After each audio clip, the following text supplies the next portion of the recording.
Assalamualaikum. Apa khabar semua? Kak F doakan agar semua sahabat-sahabat Kak F kat dalam ni sentiasa berada dalam keadaan yang tenang, rasa bahagia, rasa sangat gembira di samping orang-orang yang tersayang. Kak F, Alhamdulillah, Kak F sangat sihat ya. Alhamdulillah, hidup pun semakin bahagia sekarang ni. Okeylah, hari ni Kak F nak berkongsi sedikit tentang macam mana kita ni nak mula dapat rasakan kebahagiaan dan ketenangan. Kalau ingat lagi dalam video Kak F sebelum ni, Kak F ada mengatakan Kak F sebenarnya berkongsi tentang kenapa susah benar nak rasa bahagia, kenapa susah sangat nak rasa tenang. Siapa masih ingat lagi? Kalau siapa masih ingat lagi, Kak F bercerita tentang 3 state of mind. Satunya adalah apabila minda kita sentiasa berada di masa lalu. Apa yang telah berlaku di masa lepas, kita masih terperangkap dalam fikiran tu. Contohlah kan, semalam ada orang marah kita kan, semalam ada orang kutuk-kutuk kita. Daripada semalam sampailah ke sekarang ni, kita tak boleh nak move on lagi. Kita masih lagi nak fikirkan, semalam orang tu marah aku lah. Lepas tu macam ni lah. Hidup aku jadi macam ni lah. Malu kot dia marah aku depan orang lain kan. Sedar tak sedar, dah satu hari kita memikirkan apa yang dah berlaku. Itu benda yang berlaku semalam. So bayangkan benda yang berlaku 5 tahun lepas. Yang orang duk cakap pasal kita 5 tahun lepas, kita masih duk terbayang-bayang lagi ni. Itu namanya kita punya minda ni berada di dalam masa lalu. Okay, satu lagi state of mind adalah apabila kita sentiasa berada di masa hadapan. Yang ini pula kita akan sentiasa stres. Okay, rasa stres, rasa risau sebab kita selalu memikirkan, ya Allah, benda yang belum jadi ni kita dah start fikir ni. Ya Allah, macam mana aku nak bayar hutang ni? Macam mana aku nak dapat nak bayar gaji staff aku ni kan? Macam mana produk tak jalan-jalan lagi? Macam mana dia punya macam mana tu sampai 5 tahun akan datang masih lagi hidup dalam keadaan macam mana kan? Okay, satu lagi state of mind, ni sangat penting ni ialah bila kita berada di apa yang dipanggil sebagai the current ataupun present moment. Sekarang ni, maksudnya kita tidak lagi terperangkap dengan benda yang dah terjadi ataupun benda yang belum terjadi.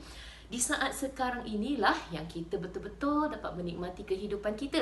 Kita dapat merasakan segala kasih sayang. Kita dapat merasakan segala benda-benda yang indah yang berlaku dalam hidup kita. Perasan tak? Bila kita berada di dalam masa yang lalu ataupun kita berada di dalam masa yang akan datang, sebenarnya fikiran kita ni tidak tenang tau. Kita banyak sangat benda yang berlaku dekat dalam otak kita ni. Macam-macam benda kita nak fikir. Itulah apa yang dipanggil noise. Noise in our head. Selagi noise tu berada dalam kepala kita, selagi itulah kita tidak akan dapat merasakan ketenangan. Dan lebih sedih lagi, sebagai seorang Islam sebab ni Kak F tak cerita pasal orang lain, Kak F cerita pasal Kak F kadang-kadang bila kita terlalu terperangkap dalam masa lepas ataupun akan datang, kita solat pun ke laut kan. Masa kita angkat takbir tu je, dah startlah kita fikir segala masalah. Startlah kita fikir baju tak angkat lagi kan, nak masak apalah, benda-benda tu sedih kan. So hari ni Kak F nak kongsikan satu cara mudah untuk bawa balik kita punya state of mind itu pada saat ni, supaya kita boleh fokus, supaya kita bolehlah dapat rasakan segala nikmat yang berlaku dalam hidup kita. Barulah kita boleh rasa tenang, barulah kita boleh rasa bahagia. Sebenarnya ada je banyak cara yang available untuk kita, tapi this is the the fundamental, benda yang paling basic, benda yang kita boleh buat pada bila-bila masa pun. Okay? Alright, cara dia tak susah, tapi Kak F sangat-sangat recommend yang benda ni dibuat secara konsisten. Buatlah selalu. Sebab lebih banyak kita praktis, lebih mudah jadinya. Lebih senang untuk kita switch balik mind kita daripada masa lalu kepada masa sekarang, ataupun daripada masa akan datang kepada saat sekarang ni. Okay, so ready? Cuba Alright. Cara ni memang cara yang Kak F amalkan even sampai sekarang ni Okay, bila kita mula je rasa nak stres, ataupun kita tengok kita punya fikiran ni dah start menerawang, menerawang right? Okay, cara dia adalah dengan kita tarik nafas. Okay? Dan bila kita tarik nafas tu, kita bukan sebarang tarik nafas tau. Tapi masa kita tarik nafas ni, kita arahkan minda kita untuk fokus kepada pernafasan yang kita tarik dan pernafasan yang kita lepaskan. Kita rasakan udara yang masuk dan kita rasakan udara yang kita lepaskan. Kalau perasan, apa yang Kak F cakap dekat sini adalah, macam Kak F katakan tadi, our mind can only handle one thing at a time. So, kalau perasan, Kak F kata tadi, kita arahkan minda kita untuk buat satu benda saja, iaitu fokuskan kepada nafas yang kita tarik dan nafas yang kita lepaskan. Okay, Kak F bagi contoh ya. Alright, rasalah tengah stres contohnya, baru lepas kena marah kan. Okay, just diamkan diri kejap, tarik nafas, tahan dan lepaskan.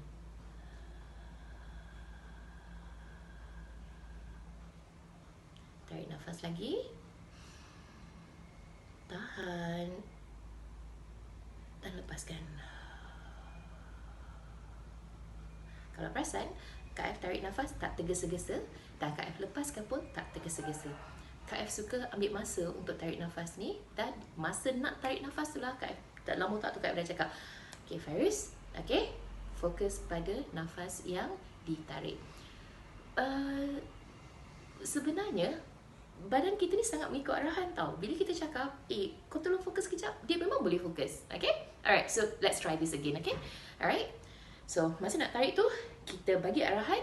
Okay, Fairuz, sebutlah nama diri, janganlah sebut nama Kak F pula kan. Sebut nama diri sendiri dan bagi tahu dengan dia, fokuskan pada nafas yang ditarik dan nafas yang dilepaskan. Lepaskan ya.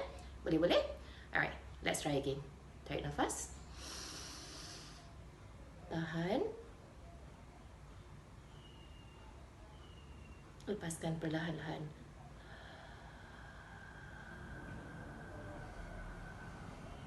Tarik nafas, tahan, lepaskan. Okay. Mesti ada yang tanya kan, Kak F, nak tarik nafas tu kita tutup mata ke kena buka mata? Okay, untuk permulaan ni Kak F cadangkan tutuplah mata supaya kita dapat menghayati.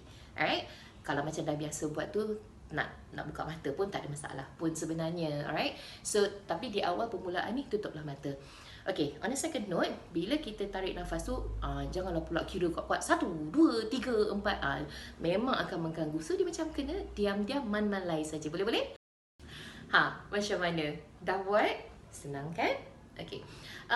Sebenarnya bila kita tarik nafas secara perlahan-lahan dan kita tahan pernafasan kita untuk satu tempoh yang lama dan kita lepaskan perlahan-lahan, sebenarnya apa yang kita buat juga pada masa itu adalah kita tengah kita tengah memperlahankan aktiviti minda kita. Kita tengah mendiamkan the noise yang bunyi bising dalam kepala otak tu, kita tengah mendiamkan dia. Sebab itu bila kita buat dalam masa tempoh macam 1 minit ke, kita perasan kan, lepas tu kita kan jadi tenang aja. Dan masa tu lah kita dah tak lagi fikirkan apa benda yang berlaku di masa lalu, ataupun kita dah tak stres lagi fikirkan benda yang berlaku pada masa akan datang. Okay? So sama juga contohnya bila masa kita solat ya. Masa kita solat tu kita dah start fikir bukan-bukan, just berhentikan kejap bacaan kita, tarik nafas, tahan, lepaskan. Buatlah dalam 3 kali sampai kita rasa dah tenang, baru kita mulakan balik bacaan kita. Mudah kan? Okay. Tapi macam apa yang Kak F kata, mudah-mudah pun kalau kita tak buat, taklah jadi kan? Setiap perubahan dalam hidup kita mesti dimulakan dengan first step. Dengan first step itulah, bila kita buat secara konsisten, insya-Allah hidup kita akan sangat berubah. Kak F semua bermula dengan pernafasan. Okay, dan lepas tu barulah kita tambah dengan teknik-teknik yang lain. Dan bila kita dah mula rasa tenang, kita dah mula dengan selesa dengan orang kata rasa bahagia ni semua, nak marah pun dah macam fikir, alah hai, tak biasa nak marah kan? Okeylah, Kak F harap perkongsian Kak F pada hari ini dapat memberi manfaat dan semoga apa orang kata dapatlah bantu sahabat-sahabat Kak F yang tengah dihimpit masalah. Cuma satu je Kak F nak pesan, jangan kecewa dengan apa yang berlaku dalam hidup kita. Setiap apa yang berlaku dalam hidup kita tu ada sebab dia. Kadang-kadang di saat kita melaluinya, kita rasa macam tak adil sangat apa benda yang berlaku pada hidup kita, dan kita rasa we deserve better. Tapi percayalah, bila kita dah melepasi saat ini, baru kita akan faham kenapa kita melaluinya. Dulu pun Kak F selalu bertanya-tanya, why benda ni kenapa berlaku pada Kak F? Kak F tak rasa Kak F buat jahat, dalam hidup. I mean like, yalah kita manusia tak sempurna kan, tapi Kak F rasa Kak F tak adalah buat orang segala macam. Tapi kenapa Kak F yang kena balik-balik kena masalah lepas satu masalah kan? Tapi bila Kak F dah melepasi halangan tu, Kak F dah melepasi masalah tu, baru Kak F faham kenapa Kak F lalui benda ni, ya. Barulah Kak F tahu, ya Allah, hai, sebenarnya dia tengah nak bantu Kak F untuk apa orang kata, to be a better person. Kalau ikut kehidupan Kak F sebelum ni, Kak F ni seorang yang sangat panas baran, ya, sangat susah Kak F nak rasa tenang. Dan panas baran bukan sekadar dengan orang kata di tempat kerja ke apa ke, dengan orang sekeliling pun kesian, ya. Jadi Kak F harapkan apa orang kata, pada sesiapa yang ada masalah, panas baran ke, mudah sentak, mudah marah ke apa-apa ke, benda tu berlaku sebabkan jiwa kita tidak tenang. Jadi mulalah dengan sistem pernafasan ni, dengan teknik pernafasan ni. InsyaAllah ada rezeki Kak F akan berkongsi lagi. Ada banyak sangat benda yang Kak F nak kongsi, dan semoga kita sama-sama dapat improvekan hidup kita dan hiduplah dengan sangat bahagia, insyaAllah. Alright, till kita jumpa lagi in the next video. Assalamualaikum warahmatullahi wabarakatuh. Bye.